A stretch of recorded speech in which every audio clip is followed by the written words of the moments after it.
You are listening to Alex Nanlohi Podcast, to know the Lord and to make Him known.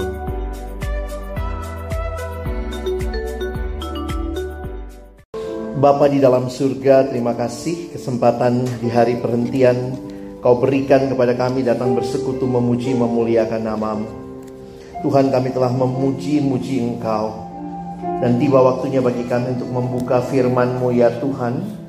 Karena itu kami mohon, biarlah waktu kami membuka firman-Mu, bukalah juga hati kami. Jadikanlah hati kami seperti tanah yang baik, supaya ketika benih firman Tuhan ditaburkan itu boleh sungguh-sungguh berakar, bertumbuh dan juga berbuah nyata dalam hidup kami. Berkati baik hamba-Mu yang menyampaikan, semua kami yang mendengar. Tuhan, tolonglah agar kami bukan hanya jadi pendengar-pendengar firman yang setia, tapi mampukan dengan kuasa, dengan pertolongan dari Roh-Mu yang kudus, kami dimampukan menjadi pelaku-pelaku firman-Mu di dalam hidup kami, di dalam masa muda kami. Bersabdalah ya Tuhan, kami umat-Mu sedia mendengarnya. Dalam satu nama yang kudus, nama yang berkuasa, nama Tuhan kami Yesus Kristus, kami menyerahkan pemberitaan firman-Mu. Amin. Shalom. Selamat siang teman-teman yang dikasihi Tuhan. Bersyukur buat kesempatan ini kita boleh kembali ibadah dan memuliakan Tuhan. Ya, hari ini kita akan bicara satu tema yang menarik, karena ini adalah sebuah kisah di Alkitab. Learn to love from Ruth. Ya, nah ini pas di musim-musim kita lagi bicarain Valentine begitu ya, 14 Februari yang lalu. Lalu kemudian kita juga sering mendengar ya istilah-istilah seperti love you, I love you. Kasih menjadi hal yang dunia bicarakan, ya. Dunia bicara love, cinta, kasih. Menariknya hampir semua bahasa di dunia punya ungkapan untuk kasih. Ya. Saudara, ada yang tahu ini apa? Metal. Kalau kalian belajar American Sign Language, itu adalah ungkapan untuk orang-orang yang bisu tuli, I love you. Jadi kalau dia begini sebenarnya I love you ya. Ya. Nah, jadi itu teman-teman bisa lihat, I love you. Jadi bahkan mereka yang mungkin punya kesulitan untuk bisa berbicara secara verbal, punya juga sign language untuk hal itu. Jadi coba bilang sama sebelahnya, gitu ya. Itu artinya I love you, kira-kira seperti itu. Oke. Nah, saudara, jadi kasih itu bahasa yang universal sekali. Tapi memang seringkali kita hanya kaitkan sama hal-hal yang romantis, relasi lawan jenis. Tapi sebenarnya banyak relasi dalam dunia ini tuh relasi kasih. Ini kasih kan? Orang tua anak ya. Ini masuk kasih nggak ya? Lutuna gitu ya. Bahkan waktu kita bicara tentang bangsa, kita pun bicara soal cinta bangsa, cinta tanah air, kasih persahabatan juga ada. Sampai-sampai ada hari kasih sayang gitu ya, ada Valentine, dan kemudian mereka berdua ini juga nggak mau ketinggalan. Nah, teman-teman yang dikasihi Tuhan, sebuah ungkapan yang saya kutip dari sebuah buku yang ditulis pendeta John Stott. Dia mengatakan, sebagaimana ikan dibuat untuk air, maka umat manusia dibuat untuk kasih, untuk pertama-tama mengasihi Allah dan kemudian mengasihi sesama. Jadi saya pikir ini menjadi dasar kita bicara tentang love. Jadi kalau saudara mau belajar tentang love, belajarlah dari Allah. Karena Allah adalah kasih. Jangan belajar hanya dari drama Korea gitu ya, dari roman-roman novel-novel romantis. Nah, ada satu kisah di dalam Alkitab, yaitu tentang Ruth, ya. Kalau saudara pelajari, saya tidak membaca semuanya karena ini cukup panjang. Kalau saudara ingat ceritanya, kalau rajin sekolah minggu masih ingat ya, bahwa ada keluarga dari Bethlehem yang pergi mengungsi ke Moab karena kelaparan waktu itu. Suaminya namanya Elimelek, Lalu dia punya istri namanya Naomi. Lalu punya 2 anak, Mahlon dan Kilion. Istrinya Mahlon itu Ruth, istrinya Kilion adalah Orpa. Jadi kalau kita tahu ini kisah keluarga, ya. Bahkan sebenarnya unik ya, Bethlehem itu artinya apa? Rumah roti. Tapi bayangkan, di rumah roti terjadi kelaparan. Karena itu mereka mengungsi pergi ke tanah Moab. Di tanah Moab mereka hidup, lalu kemudian anak-anaknya menikah, begitu ya. Lalu sementara itu belum punya anak, lalu dituliskan matilah Elimelek, Naomi jadi janda. Ini keluarganya semua berturut-turut ya. Matilah Mahlon, matilah Kilion, begitu ya. Sehingga yang tersisa adalah 3 janda. Saudara, menjadi janda di masa itu, di abad itu adalah sesuatu yang sulit. Karena mereka dalam dunia kuno tidak ada yang melindungi. Sehingga pada waktu itu Naomi, ibu mertua yang baik, mengusulkan kepada kedua menantunya, pulanglah ya.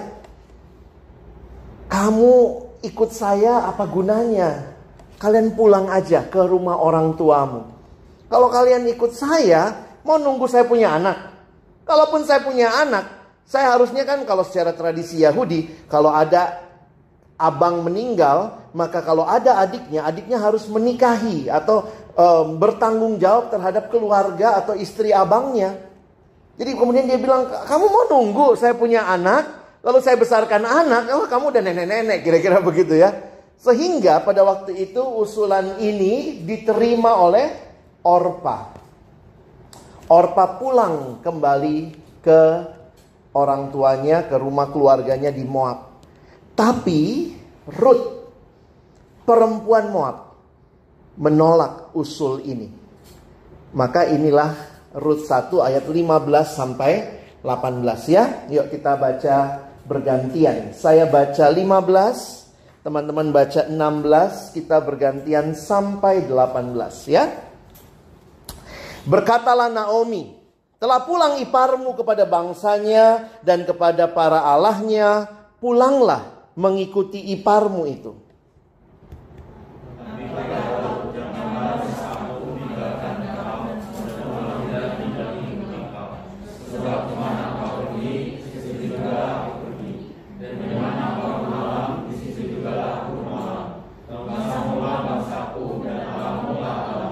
Di mana engkau mati, aku pun mati di sana, dan di sanalah aku dikuburkan.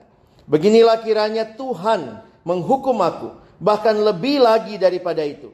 Jikalau sesuatu apapun memisahkan aku dari engkau, selain daripada maut.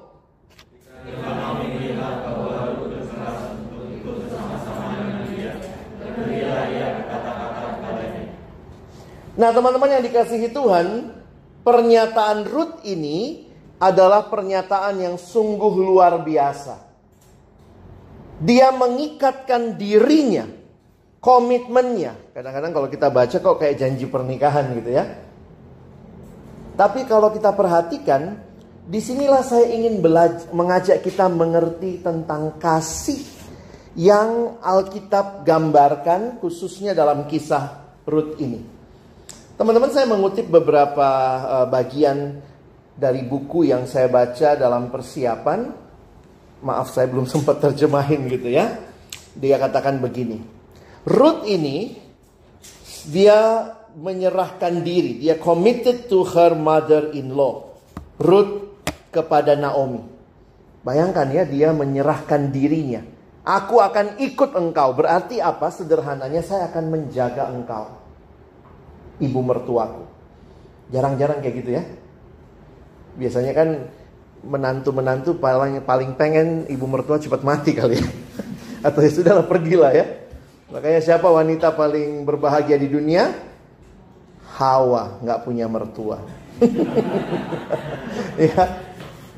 Adam juga sih yang nggak punya mertua ya. Tapi ya ini luar biasa. Jadi penyerahan dirinya kepada Naomi. Saya punya satu teman, sekarang kondisinya begini. Jadi dia menantu, suaminya meninggal, sekarang dia yang taking care mother-in-law-nya. Jadi bagi saya waktu lihat kisah ini ya, saya juga punya teman ya yang kisah hidupnya sekarang kira-kira sama seperti Ruth. Dan ini adalah komitmen yang radikal. Karena begitu dia mengkomitmenkan dirinya kepada hidup Naomi, berarti Ruth sendiri meninggalkan keluarganya dan bangsanya. Ingat, Naomi mau pulang ke Bethlehem. Jadi ternyata dia dengar bahwa sudah selesai kelaparan, maka Naomi mau pulang. Nah, waktu mau pulang itu awalnya jalan bareng, terus kemudian Naomi di tengah jalan kasih pilihan sama Orpa. Orpa pulang, Ruth nggak mau pulang. Dia ikut, begitu ya. Ruth is leaving behind her family and country. Ruth is committed to the possibility of being a widow and childless for the rest of her life. Ingat tawarannya Naomi juga waktu itu, pulanglah, menikahlah lagi. Tapi ketika Ruth, Orpa pulang ya, berarti waktu mungkin dia menikah lagi, mungkin dia punya anak. Tapi bagi Ruth, menyerahkan diri kepada Naomi, dia sudah tahu Naomi sudah tua, tidak mungkin punya anak lagi. Jadi ini satu hal yang sebenarnya komitmen yang radikal, teman-teman. Ya, nah perhatikan lagi. She is committed to moving to an unknown country with new people, custom and language for the sake of her mother-in-law. Demi ibu mertuanya. Dia tinggalkan semua, berarti waktu dia sampai di Yerusalem, berarti dia mesti belajar bahasanya, dia harus belajar budayanya, tinggal di negeri asing. It's not easy. Karena itu saya sepakat dengan seorang penafsir Alkitab bernama Tim Chester, waktu dia katakan kalimat ini ya. By going with Naomi, Ruth faces continuing widowhood, berarti dia tetap jadi janda. Dia akan punya hidup sebagai orang asing di tanah lain, itu pasti banyak prejudis terhadap dia. Lalu juga sebagai janda, itu sangat rapuh, vulnerability to exploitation and violence. Pada waktu itu perempuan janda itu akan sangat rentan kepada eksploitasi. And the responsibility, ya, tanggung jawab yang dia ambil untuk menjaga ibu mertua yang sudah tua renta ini. Makanya dia mengatakan, Ruth shows love and loyalty to Naomi at great cost to herself. Ini kasih yang luar biasa. Dia menyerahkan atau dia melepaskan semua yang menjadi privilege-nya dia demi Naomi. Teman-teman yang dikasihi Tuhan, ini bagi saya ya itulah tema kita hari ini ya. Learn to love from Ruth. Gak gampang. Memang mengasihi itu gak gampang. Sulit teman-teman ya. Mungkin bukan cuma sulit, bahasa Inggrisnya sulit, gitu ya. Saking susahnya. Ada yang mengatakan begini, sebenarnya apa itu kasih? Katanya bahasa Indonesia itu paling gampang menjelaskan kasih dibanding semua bahasa di dunia. Apa itu kasih? Kasih ya kasih. Love is giving. Love is giving everything and expecting nothing. Kalau saya mengasihi, maka ya saya kasih. Love is giving, love is not taking. Sementara dunia bicara love, drama-drama, sinetron-sinetron, lagu-lagu, semua bicara love, tetapi waktu bicara love sebenarnya bukan giving. It's more about taking. It's more about taking. If love is taking, that is not love. That is rampoking, you know. Banyak orang bicara kasih tapi perampok semua. Saya banyak layani orang muda, anak remaja khususnya. Lalu datang bilang gini, Koko, pacar saya bilang gini, lu kalau mau sama gua, ya lu cium gua dong, gitu ya. Ayo lo tidur sama gua gitu ya. Kalau gue gak kasih kok nanti dia gak sayang lagi sama gue. Saya bilang, is that love? Itu ngerampok kamu. Jangan bodoh. Tapi kan dia mengasihi saya. Kalau dia mengasihi kamu, maka fokusnya bukan diri dia. Bukan kesenangan dia. Tapi kamu yang dia kasihi. If he loves you, Kalau dia betul-betul mengasihimu, dia jaga kamu kudus sampai altar pernikahan. Itu kasih. Kasih fokusnya selalu bukan untuk yang mengasihi, tetapi untuk yang dikasihi. Makanya arahnya apa? Love is giving. Kasih, ya kasih. Jangan berkata saya mengasihi dia supaya dia bisa cium-cium saya, supaya saya bisa tidur dengan dia. Itu namanya mancing. Hei perampok. Banyak orang cuma mau ngerampok, termasuk ke gereja juga begitu ya. Katanya kan kita jangan cuma bicara love ini dalam konteks hubungan lawan jenis laki-laki perempuan. Seringkali masalahnya juga dalam relasi di gereja. Berapa banyak pemuda yang ke gereja benar-benar mengasihi gitu ya, tanda kutip. Kadang-kadang ada yang bilang, gue males ke situ tuh, gue gak dapat apa-apa. Oh, kamu ke gereja untuk dapat apa-apa ya? Nggak salah juga sih, tapi jangan-jangan kita punya mentalitas perampok. Gue datang ke gereja, dapat apa nih? Dapat apa nih? Dapat apa nih? Kalau Natal maka souvenirnya apa tahun ini? Banyak orang ke gereja tuh tahu dapat apa. Ubah mindset kita bahwa saya datang ke dalam ibadah, apa yang bisa saya berikan? What I can contribute rather than what can I get? Katanya kita mengasihi, tapi lebih banyak berpikir memenuhi apa yang saya mau, bukan memberikan. Nah, Ruth itu tuh, aduh benar-benar ya. Ini menantu idaman lah. Ya, saya pikir ya Naomi mertua tahu diri juga ya. Makanya dia suruh Orpa pulang. Kan ya dia bilang ya lalu masih muda, masih cantik kali ya. Ayolah pulanglah, lu bisa kawin lagi. Ini dia bilang tidak, aku ikut engkau. Bagi saya ini bukan hal yang lazim. Ya. Bahkan di masa itu bagi saya juga nggak lazim ya. Apalagi masa sekarang gitu ya. Yang kayaknya di keluarga kami baru semalam gitu ya. Ada menantu telepon mama saya aduin mertuanya dia. Yang which is sepupu mama saya. Cerita gitu si gini gila ya, udah tua, udah sakit-sakitan masih jahat gitu ya sama gua gitu ya. Wah, itu tuh ceritanya panjang lah ya. Udahlah. Nah, teman-teman perhatikan ya. Saya tuliskan begini lagi. Ruth memilih jalan yang sulit daripada jalan yang mudah. Jika kita lihat dari kacamata manusia. Coba bayangkan, apalagi dalam konteks pada masa itu. Ketika seorang pindah ke suatu negeri baru, tentunya mereka melakukannya dengan harapan memiliki hidup yang lebih baik. Tidak ada yang sengaja pindah dengan harapan akan mengalami kehidupan yang lebih buruk. Ada yang gitu ya? Gue mau pindah dong biar hidup gue lebih buruk di sini. Kayaknya jarang ya. Tapi Ruth waktu dia mengikut Naomi sebenarnya sudah dikasih tahu sama Naomi ya. Naomi nggak bohong ya. Dia ceritain semua. Itulah yang terjadi dengan Orpa. Makanya bagi saya Orpa tuh understandable lah. Jangan salahin Orpa. Ini menantu jelek. Itu menantu realistis. Ini menantu idaman. Ini luar biasa ini ya. Realistis lah gitu kan. Semalam saya bawain LSD. Biasalah bulan-bulan begini banyak diundangnya bahasnya love. Gimana find my other half gitu ya. Emang lu kagak penuh gitu ya. Terus selalu gitu ya. Gimana kok kalau cari di gereja selalu gitu. Harus seiman. Tapi punya duit nggak kok? Ya itu juga penting sih ya. Realistis ya. Seiman nggak punya duit gitu ya. Dalam arti ya itu tanggung jawabnya dia ya, bukan berarti duit adalah standar bahwa dia apa, tapi itu kan wujud tanggung jawab. Nah, itu yang terjadi dengan Orpa. Jadi jangan salah-salahin Orpa ya. Namun Ruth memilih jalan yang berbeda. Bagi saya tidak mungkin kalau ini hanya dari sekedar Ruth sendiri.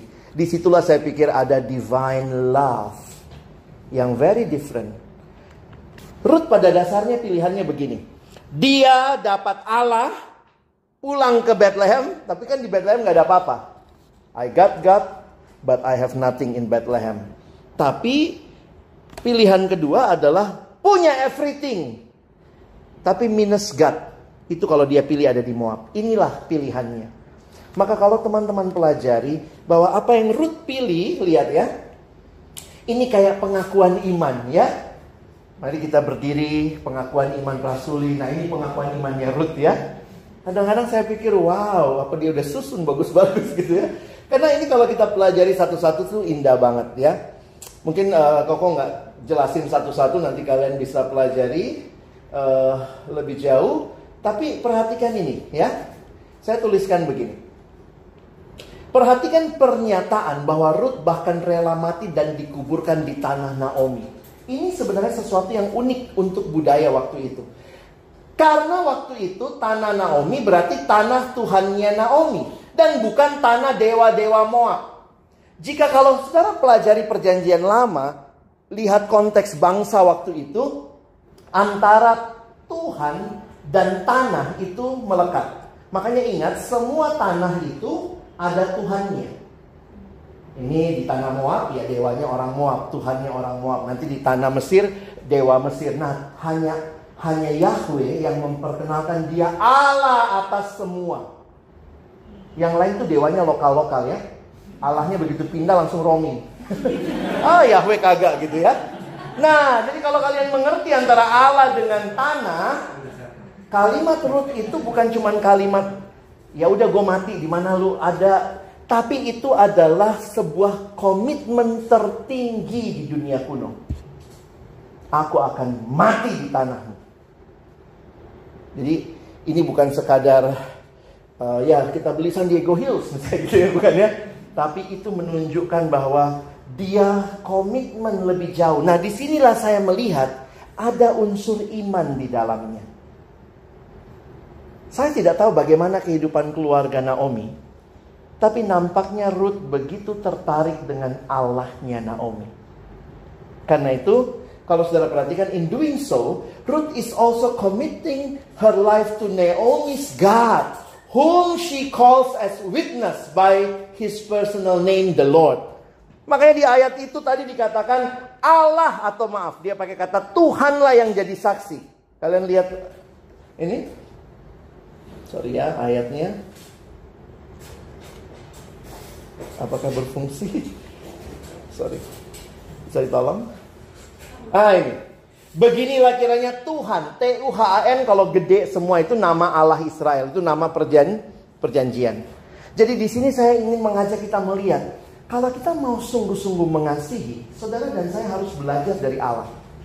Karena hanya orang yang berjumpa dengan Allah lah yang bisa belajar mengasihi dengan kualitas yang yang bahkan melampaui kualitas yang manusia sanggup pikirkan tentang kasih. Kadang-kadang kan waktu dikatakan kasih itu mengampuni, kasih itu bahkan mendoakan musuh kita. Wow, itu gimana caranya? Yang logis musuh ya kita balas. Tapi saya bisa mengasihi dia, saya bisa mengampuni. Berarti ada sesuatu yang lebih tinggi yang membuat saya bisa mengatakan yes, I agree to that. Sehingga teman-teman, saya tuliskan, Ruth lebih lanjut mengikat dirinya untuk melakukan semua hal ini dengan sumpah. Yang dia katakan jika dia mengingkari janjinya, maka dia mengundang Tuhan, yaitu Yahweh, Tuhannya Naomi, untuk menghukumnya.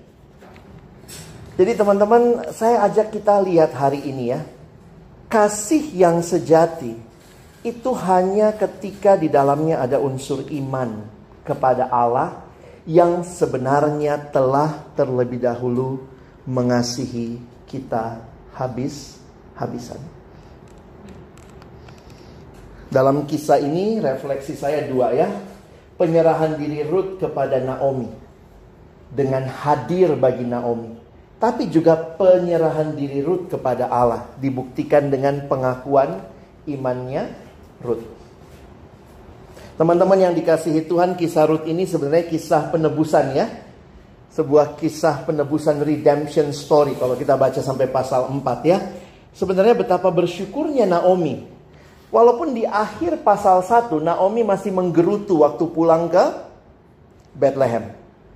Ketika orang-orang bilang, itukah Naomi? Saya nggak tahu apa yang terjadi di perantauannya. Mungkin dia tambah tua kelihatannya. Sudah lama nggak dilihat orang. Apakah engkau Naomi? Dia bilang, jangan panggil aku Naomi. Sebutkan aku Mara.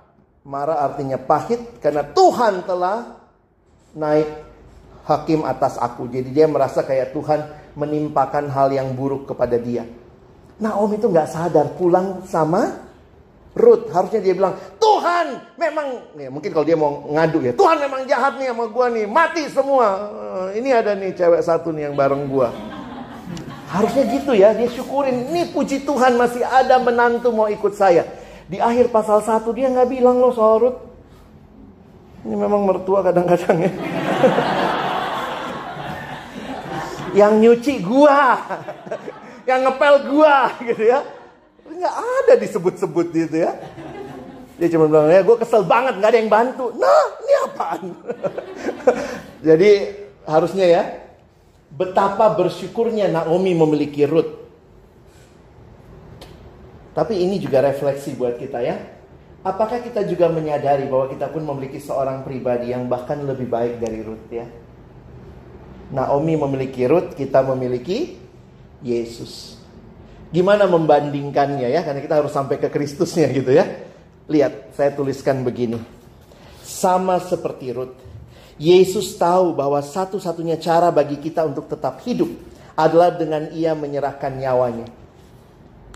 Cara yang Rut pikir supaya Naomi tetap bisa hidup bahagia, dia merelakan semuanya bagi Naomi. Dan Yesus membuat komitmen radikal itu. Kalau kita tadi bilang Rut bikin komitmen radikal, tapi di kayu salib Yesus membuat komitmen yang radikal. Dia menyerahkan semua yang dimilikinya. Dia meninggalkan kemuliaan surga. Dan dia berpaut kepada kita. Sama seperti Naomi. Rut berpaut kepada Naomi. Yesus berkomitmen pada kita. Rut mengatakan bahwa di mana Naomi mati, dia akan mati. Yesus berkata apa? Aku telah mati bagimu. Jadi kau tidak perlu mati. Kalau kau percaya padaku, kau akan beroleh hidup yang kekal. Sehingga kalau kita mau belajar kasih, lihat dari mana? Lihat kayu salib. Ya, kalau saudara mau belajar tentang kasih, di manakah itu? Di kayu salib. Kasih Allah, kasih yang memberikan segalanya bukan demi dirinya. Allah tidak mengasihi kita supaya dia dapat sesuatu, tapi dia memberikan segalanya bagi kita. That is love. Kasih yang sungguh-sungguh memberikan segalanya, bukan ngerampok apa-apa dari kita. Teman-teman, ini yang saya pikir kita perlu renungkan ya. Saya ingatkan katanya kasih yang paling mirip itu adalah kasih orang tua ya. Makanya waktu anak-anak kita diajarin satu lagu ya. Masih ingat nggak? Kasih ibu kepada beta tak terhingga sepanjang masa. Gimana kasih itu? Hanya memberi, tak harap kwitansi, gitu ya. Tapi banyak juga mama-mama kwitansi ya. Cepat besar ya, nanti ajak mama jalan-jalan luar negeri. Mama kwitansi lo. Bener nggak? Kita mengasihi. Diajak ke luar negeri, nggak diajak ke luar negeri, saya tetap mengasihi. Gitu ya. Hanya memberi. Makanya saya bilang itu lagunya nggak pas buat mama ya. Harusnya lagunya kasih Allah kepada saya tak terhingga sepanjang masa. Gimana kasihnya? Hanya memberi, tak harap kembali. Karena ini lagu anak-anak, harus dicari ilustrasi yang bisa diingat. Dia katakan, bagai sang surya menyinari dunia. Matahari gak bilang gini, besok lu gak mandi, gue gak terbit. Gak ada, lu mandi gak mandi, terus dia bersinar. Ya, wah. Makanya saya katakan, hanya kalau orang mengerti kasih Allah, dia akan bisa mengasihi sesama. Kadang-kadang kita kalau dibilang sekarang ya, kalau foto love, langsung semua tangannya begini ya. Bagi saya waktu pelajari Alkitab, this is not love, tapi this is love. Ketika Allah menyerahkan anaknya yang tunggal di kayu salib bagi kita. Itulah kasih. Seorang teolog, pendeta John Stott mengatakan kalimat dalam bahasa Inggris, sulit diterjemahin ya. Dia bilang, if you want to learn about love, you should look not in a dictionary, but at Calvary. Kamu mau tahu kasih? Bukan buka kamus. Lihat tindakan kasih di Calvary. That is love. Ketika Allah menyerahkan anaknya mati bagi kita. Tuhan mengasihi kita gak tanggung-tanggung saudara ya. Kalau relasi Rut sama Naomi bisa begitu, maka lihatlah betapa luar biasanya kasih Allah. Pengakuan iman Rut dan panggilan kita sebagai murid Kristus ya. Sekarang kan kita jadi murid Kristus. Apa alasan kita ikut Yesus? Apa pengakuan kita? Tuhan, aku akan ikut engkau kemanapun engkau pergi. Jangan kayak Petrus, aku akan ikut engkau, berani mati. Kalah sama ayam ya. Petrus berkokok 3 kali, ayam sekali. Jadi apa yang sebenarnya Tuhan mau dari kita? Kalau saudara sudah mengalami kasih-Nya, maka saudara juga jadi murid yang mengasihi Yesus di atas segalanya. Tuhan mau kita mengasihi Dia. Ini perjalanan kehidupan. Bagaimana kita mengatakan I love you. Alkitab sebenarnya mengatakan bukan kita yang lebih dahulu mengasihi Allah. Siapa yang mengasihi kita dulu? Allah yang lebih dahulu mengasihi kita. We can say I love you because His love is already for us. I love Jesus Christ because He loves me first. Di saat dunia merayakan Valentine dengan coklat, dengan kasih. Saya tadi dapat coklat di satu gereja ya, karena Valentinean juga gitu ya. Tapi kiranya kita merayakan kasih yang kita terima dari Allah, yang memampukan kita juga mengasihi sesama. Beda banget ya, kalau kita mengasihi, maka apa yang Tuhan minta itu jadi kesukaan. Kalau kamu tidak punya kasih, apa yang Tuhan minta jadi kewajiban. Baca Alkitab ya tiap hari ya, aduh berat gitu ya. Tapi kalau orang lagi sayang, lagi cinta, kamu rumahnya di mana? Oh, aku di Priuk. Kamu di mana? Aku di Bogor sih, tapi pas mau ke Priuk juga gitu ya. Cinta itu bikin kadang-kadang, hal yang berat jadi ringan. Kalau bersama yang dicintai, naik mobil atau naik motor berdua ya. Waduh, 2 jam ke Bogor, rasanya kok cepet banget udah nyampe ya. Maka ini kalimat yang menarik. Cinta sanggup mengubah kewajiban jadi kerinduan. Kalau kita masih hitung-hitungan sama Tuhan, aduh malas saat teduh, aduh malas ke gereja, aduh malas. Jangan-jangan kita belum punya cinta yang besar kepada Tuhan. Sehingga ketika Tuhan katakan, aku mengasihimu, kita mengasihi Dia, maka harusnya gak ada yang susah. Tuhan bilang, stop pornografi. Aduh Tuhan, enak sih. Tapi kalau kita bilang, because you love me, stop pornografi. Yes Tuhan, perintahmu aku mau taati. Stop hidup tidak benar. Yes Tuhan, I love you, I will live for you. Tapi kalau kita gak punya kasih, akan sulit saudara. Semua yang Tuhan minta rasanya berat. Makanya apakah hidup beriman itu? Ini slide terakhir saya. Kiranya saudara dan saya makin mencintai Yesus setiap hari, hari demi hari. Ini adalah sebuah perjalanan seumur hidup. Makanya ada teman saya bilang gini ya, jatuh cinta tuh gampang. Yang sulit apa? Bangun cinta. Wih, ya. Kamu bisa jatuh cinta sama dia, tapi apakah besok masih cinta dia? Lusa masih cinta dia? Bulan depan masih cinta dia? Makanya orang sudah menikah pun harus bangun cinta. Jangan pikir karena saya udah married sama dia, ya udahlah terserahlah. Saya nggak pernah kasih waktu lagi, nggak pernah ngobrol, nggak pernah apa. Ini perjalanan cinta.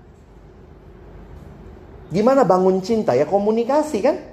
Saya punya HP, beli HP bagus. Kenapa? Supaya bisa teleponan sama istri, bisa video call kalau kita lagi keluar kota, bisa sama-sama komunikasi. Jadi saya bukan cinta HP-nya. Saya cinta istri saya, tapi HP ini adalah alat untuk saya bisa lebih cinta istri saya. Saudara makin mencintai Yesus, namanya saat teduh. Saat teduh buat apa? Supaya saudara makin cinta Yesus.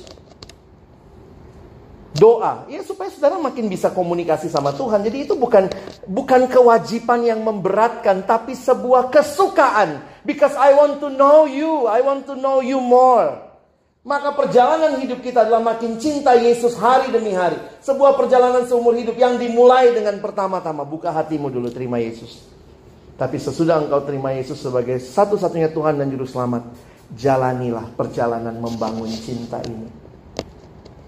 Nah kiranya ini boleh jadi refleksi buat kita hari ini ya. Dari Rut sampai kepada Kristus dan bagaimana kita meresponinya.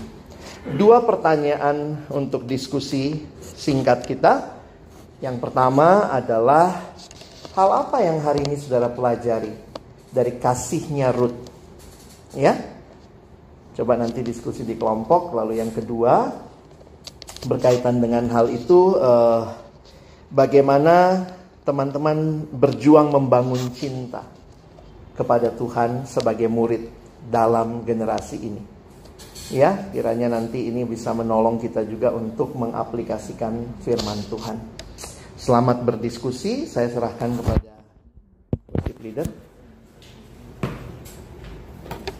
Oke teman-teman, kita akan berdiskusi ya. Waktunya 15 menit, jadi terus sampai jarak panjang di 3 gitu. Jadi kita akan berhitung ya.